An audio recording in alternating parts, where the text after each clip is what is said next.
Pernah kebayang nggak jadi hunter yang kekuatannya nggak bisa diukur? Itulah yang terjadi sama Sung Jinwoo. Setelah mengalahkan bos iblis Metus, dia nggak cuma dapat item langka, tapi juga dapat kejutan yang bikin dunia hunter geger. Gimana kisahnya? Yuk, kita bahas bareng-bareng. Setelah mengalahkan Metus, Jinwoo dapat 2 item berkelas, air sihir langka dan kalung Raja Iblis. Sayangnya, dia belum bisa melengkapi set perhiasan Raja Iblis karena belum dapat cincinnya. Tapi nggak masalah, misinya selesai dan dia pun dapat 3 hadiah spesial. Hadiah pertama, sebuah Curse Random Box, yang ternyata isinya adalah kunci misterius. Hadiah kedua berupa bonus poin, dan tanpa pikir panjang, Jinwoo langsung masukin semuanya ke status intelijen. Dan yang terakhir, hadiah misteriusnya, resep untuk membuat Holy Water of Life, obat yang bisa menyembuhkan ibunya.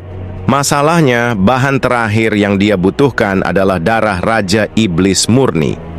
Artinya, dia harus masuk ke kastil iblis lantai atas. Tapi sebelum itu ada urusan lain yang harus dia selesaikan.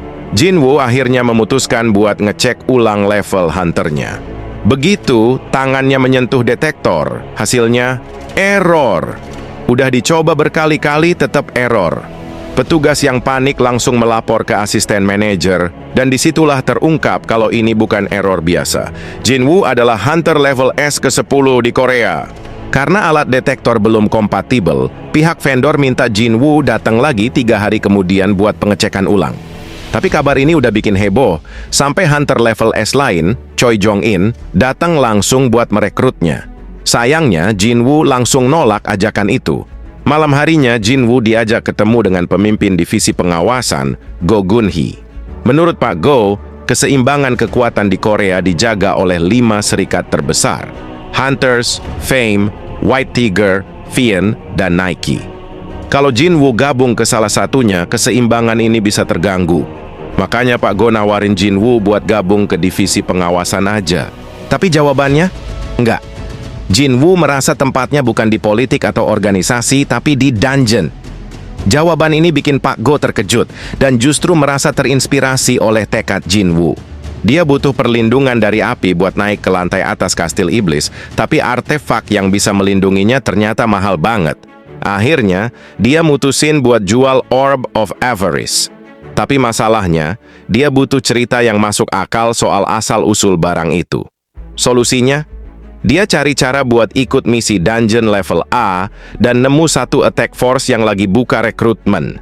Di saat yang sama, Pak Go dapat laporan kalau Jinwoo baru aja gabung sama attack force. Awalnya dia pikir Jinwoo bakal ikut tim penyerang utama, tapi ternyata dia malah gabung ke tim penambang. Yup, tim yang baru masuk setelah tim utama dan lapis kedua keluar dari dungeon. Pak Go yang awalnya tenang langsung melotot, kaget. Apa sebenarnya rencana Jinwoo? Kenapa dia pilih masuk ke tim penambang? Saat seorang wakil ketua serikat Hunters, Cha Hain, keluar dari dungeon, Jinwoo langsung menyadari sesuatu. Orang ini mungkin lebih kuat dari pemimpinnya sendiri. Cha Hain sempat merasakan kehadiran Jinwoo, tapi mengabaikannya, mengira itu cuma perasaannya saja. Setelah Cha Hain berlalu, giliran Jinwoo dan tim penambang yang masuk ke dalam dungeon. Karena masih berstatus sebagai hunter level rendah, dia jadi bahan gunjingan. Tim penambang sendiri hanya bertugas mengumpulkan sumber daya sebelum monster utama dikalahkan. Jadi sebelum bos dungeon dikalahkan, semua benda berharga harus sudah dikeluarkan terlebih dahulu. Tapi ada satu hal yang bikin Jinwoo berbeda. Cara kerjanya di luar batas normal, membuat rekan-rekannya terkejut. Saat istirahat, bukannya makan bersama, dia malah menyelinap ke ruangan bos dungeon. Sebenarnya, dia berniat mengalahkan bos dungeon, tapi sebelum sempat bergerak, seseorang memergokinya. Orang itu adalah Cha Hain.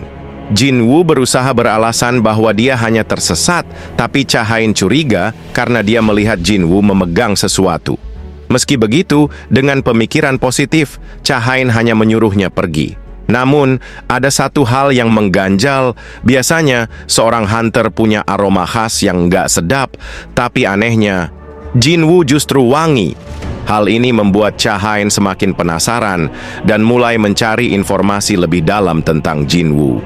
Di sisi lain, Jinwoo juga mulai mempertanyakan statusnya sebagai player setelah kejadian tersebut.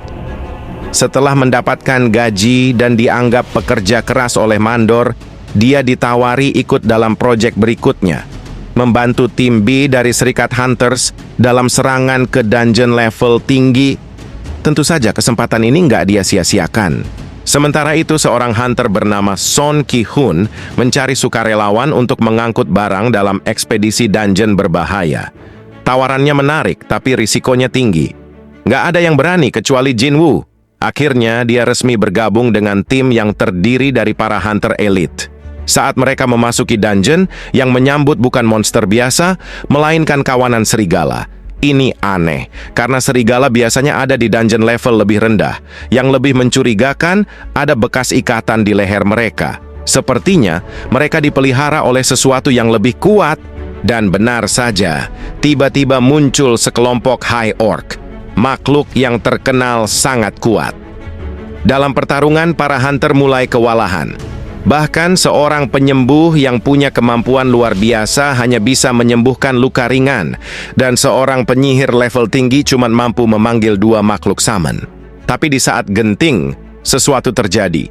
Tiba-tiba, seorang High Orc tumbang dengan luka sayatan di lehernya. Ternyata, Jinwoo diam-diam menggunakan skill uniknya untuk melemahkan musuh. Dia menyerang secara halus, membuat para High Orc kehilangan tenaga perlahan-lahan. Karena tak ingin keberadaannya ketahuan, dia tetap bermain di balik bayangan. Tanpa banyak yang tahu, Jinwoo lah yang membantu timnya menang.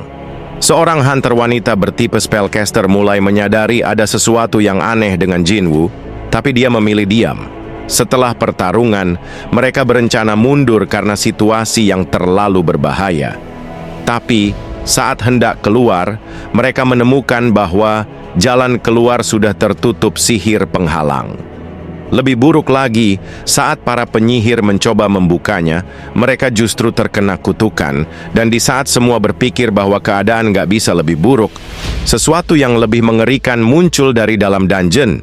Gimana? Makin penasaran sama kelanjutan kisah Jinwoo? Jangan lupa like, subscribe, dan nyalain lonceng notifikasinya biar nggak ketinggalan update terbaru dari kita. Sampai jumpa di video berikutnya.